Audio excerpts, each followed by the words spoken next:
Welcome everyone, Joe with ECRM here in Tucson, Arizona at ECRM's Beauty Sessions, and with me is Katie Hazlett with NielsenIQ, who just gave a great presentation about trends and opportunities in the category.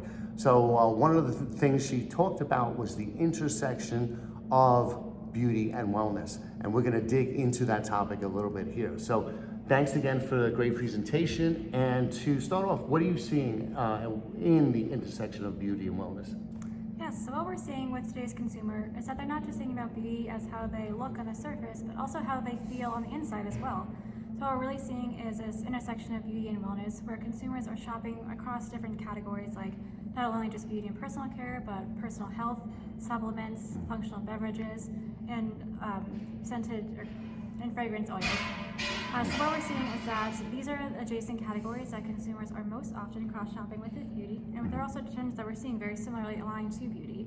So retailers really have the opportunity to expand their category sets to include these categories that consumers are also thinking about when they think about beauty and wellness.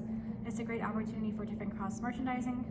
For example, consumers may not be thinking about just hydration serums, but also electrolyte supplements. So things like supplements, biotin gummies, these are some really great categories that can be cross-merchandised within beauty to really meet the needs of that wellness and beauty mindset that consumers are having. And from a brand perspective, brands can also think about how they can extend into these different wellness-focused categories. And not only that, but they also might need to defend their space. You know, stores aren't getting any larger, shelf space is limited.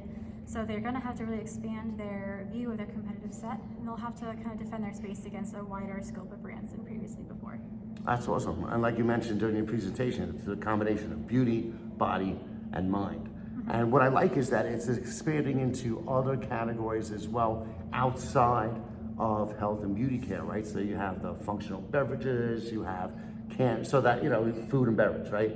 You have the general merchandise category with candles. So are a lot of retailers out there creating unique sets that blend all of these categories together?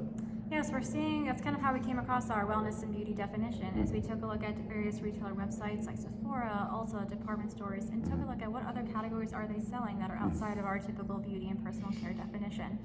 And so that's kind of how we came to the conclusion that, personal health, supplements, functional beverages, these are categories that consumers they think that are important to them and to their beauty routines that they want to integrate. So there's definitely an opportunity for a lot of cross-merchandising. For example, my local Target, I can now purchase gummies and supplements when I'm shopping for beauty. So they've kind of re-merchandised the store to bring in those categories that I think consumers are also looking for when they're looking for their beauty products. Excellent. Now, is it working in the opposite direction too? Or like if they have a wellness set in a food section, are they bringing in beauty products into that merchandising set? We haven't quite seen the reverse as much. We more so see the changes within the actual beauty sets within retailers, or if it's a beauty-specific retailer, they are bringing in those categories. But I think that's definitely an opportunity because, again, consumers are really thinking about kind of the whole picture, that beauty, body, and mind. So there is definitely opportunity not only with our beauty-focused retailers, but also with other retailers as well, kind of bringing in what are those items that are most often cross-shopped with, and what are some really good adjacent categories that present opportunities for cross-merchandising. Great, and I think a lot of this is that whole concept of self-care, right, wrapped around it. So it's like, okay, I'm going to take a me day and I'm going to do all of these different things. Yeah, I think the pandemic really kind of accelerated that trend, and people were really looking to do, self-care at home.